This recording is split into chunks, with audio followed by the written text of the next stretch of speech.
Halo semuanya, dalam video kali ini saya akan berbagi mengenai pembahasan OSN Fisika 2022 nomor 33 mengenai impuls dan momentum, yaitu mengenai gerak roket ya.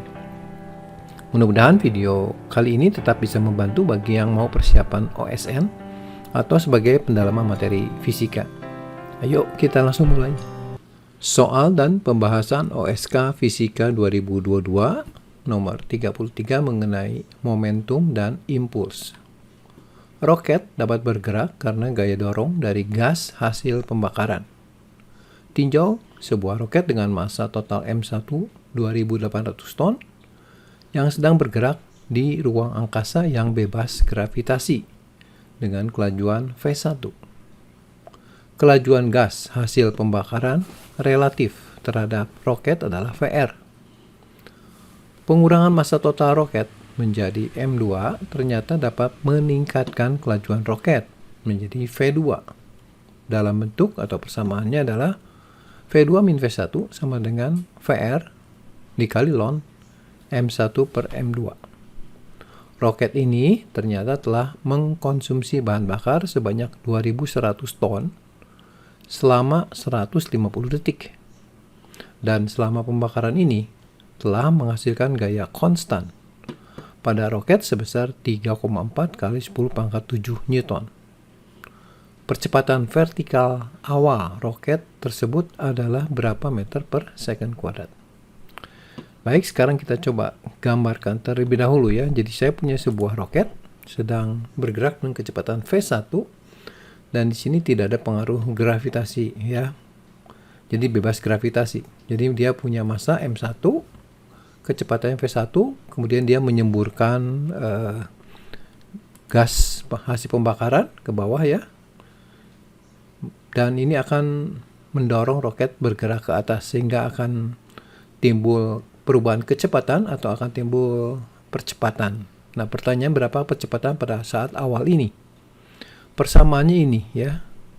Ini sebenarnya mungkin bisa kita hitung langsung sebenarnya, yaitu dari nilai F ini kita bagi saja dengan ini. Tapi coba kita eksplorasi untuk persamaan ini ya. Oke, sekarang saya gambarkan dulu. Ini adalah hasil dari dorongan roket akibat gas pembakaran yang didorong keluar ya, sehingga roket suatu saat massanya di M2, kecepatannya V2, dan banyaknya gas yang dikeluarkan dari roket tersebut ini relatif konstan sebesar VR. Jadi VR itu adalah kecepatan gas relatif terhadap roket tapi dengan kecepatan yang relatif konstan ya, sehingga menimbulkan gaya dorong yang konstan selama pergerakan dari sini ke sini. Oke, sekarang saya tuliskan dulu persamaan yang kita punya di sini ya, V2 min V1 sama dengan VR dikali ln M1 per M2. Oke, saya akan rubah sedikit ya.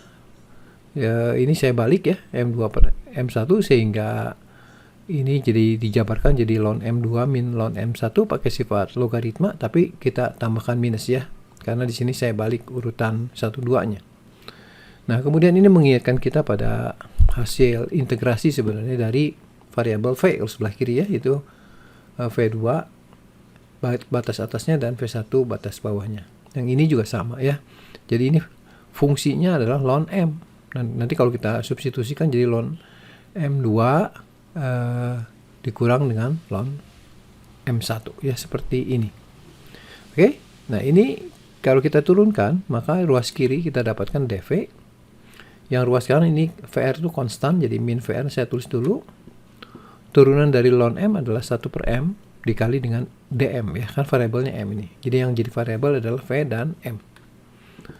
Berikutnya kita bisa rubah ya, atau kita tambahkan dt ya di ruas kiri dan kanan untuk menghasilkan dv dt. Itu adalah tidak lain adalah percepatan ya. Jadi percepatan adalah min vr dibagi dengan m kali dm dt. dm ini adalah laju perubahan massanya ya. Oke, nah sekarang kita tahu bahwa ini yang m kalau kita bawa ke sebelah kiri dikalikan dengan a, nanti itu akan jadi gaya.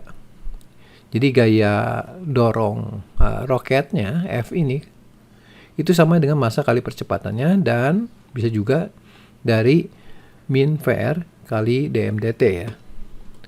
Oke, jadi kita punya persamaan untuk percepatan adalah F dibagi M, 1 ya, seperti tadi yang saya sebutkan di depan.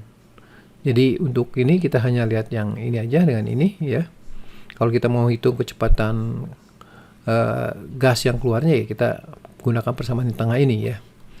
Oke, jadi kalau gitu kita substitusikan saja. F-nya 3,4 kali 10⁻⁷ dibagi dengan 2.800 ton ya, dalam kilogram. Nah, ini kita jadikan pangkat 7 aja.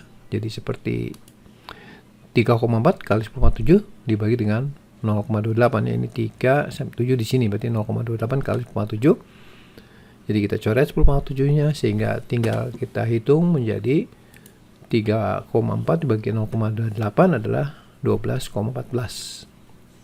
Jadi untuk ini kita bisa bulatkan jadi 12,1 ya. Oke. Untuk satu tempat desimal. Demikian pembahasan OSN Fisika 2022 nomor 33 ini. Nantikan video pembahasan berikutnya ya untuk seri OSN Fisika 2022 ini. Jangan lupa juga untuk subscribe, share, dan komen jika ada pertanyaan, serta nyalakan notifikasi untuk video-video terbaru lainnya dari saya. Sampai di sini, sekian dan terima kasih.